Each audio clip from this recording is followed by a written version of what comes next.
Hello കൂട്ടുകാരെ, ഇന്ന് നമുക്ക് അടിപൊളിയായിട്ടുള്ള വാഴയ്ക്ക കൂമ്പ് തോരൻ എങ്ങനെയാണ് തയ്യാറാക്കുന്നതെന്ന് നോക്കാം. ഈ വാഴക്കൂമ്പ് തോരൻ എന്ന് പറഞ്ഞു കഴിഞ്ഞാൽ വളരെ ടേസ്റ്റി ആയിട്ടുള്ളതും വളരെ ഹെൽത്തി ആയിട്ടുള്ളതുമായിട്ടുള്ളൊരു ഡിഷാണ്. അപ്പോൾ നമുക്ക് അധികം സമയം കളയാതെ തന്നെ വീഡിയോയിലോട്ട് കിടക്കാം. അപ്പോൾ അതിനായിട്ട് നമ്മളൊരു ചീനച്ചട്ടി വെച്ച് കൊടുത്തിട്ടുണ്ട്. ചീനച്ചട്ടിയിൽ അല്പം ഞാൻ വെളിച്ചെണ്ണ ഒഴിച്ച് കൊടുത്തിട്ടുണ്ട്. വെളിച്ചെണ്ണ ഒഴിച്ച് കഴിഞ്ഞാൽ വെളിച്ചെണ്ണ ചൂടായതിന് ശേഷം നമ്മളതിലോട്ട് അല്പം കടുക് ചേർത്ത് കൊടുക്കുക. അതിനുശേഷം ഒരു ചെറിയൊരു സബോള പകുതി കട്ട് ചെയ്തിട്ടുള്ളത് കുനുകുനാന്ന് കട്ട് ചെയ്തിട്ട് ഇട്ട് കൊടുക്കുക. അതിലോട്ടൊരു 2-3 വറ്റൽമുളകും കുറച്ച് കറിവേപ്പിലയും അതുപോലെ തന്നെ കുറച്ച് വെളുത്തുള്ളിയും ചേർത്ത് കൊടുക്കുക. ആവശ്യത്തിനുള്ള ഉപ്പ്, മഞ്ഞൾപ്പൊടി, മുളക് പൊടി ഇവയെല്ലാം ചേർക്കുക. നന്നായി ഇളക്കി യോജിപ്പിക്കുക. നന്നായി ഇളക്കിയതിന് ശേഷം അതിലോട്ട് ഒരു മുട്ട പൊട്ടിച്ചൊഴിക്കുക. എന്നിട്ട് മുട്ട നന്നായിട്ടൊന്നങ്ങോട്ട് ചിക്കി കൊടുത്ത് റെഡിയാക്കി എടുക്കാം.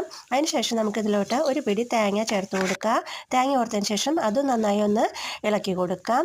ഇളക്കി കൊടുത്തതിന് ശേഷം നമ്മൾ തയ്യാറാക്കി വെച്ചിരിക്കുന്ന വാഴക്കൂമ്പ് അതിലോട്ട് ചേർത്ത് കൊടുക്കുക.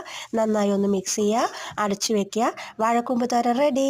അപ്പോൾ നിങ്ങൾ എല്ലാവരും തന്നെ ഇത് ട്രൈ ചെയ്ത് നോക്കാം കേട്ടോ. വളരെ ടേസ്റ്റ് ഉള്ളതും ഹെൽത്തി ആയിട്ടുള്ളതുമായ ഡിഷാണ്.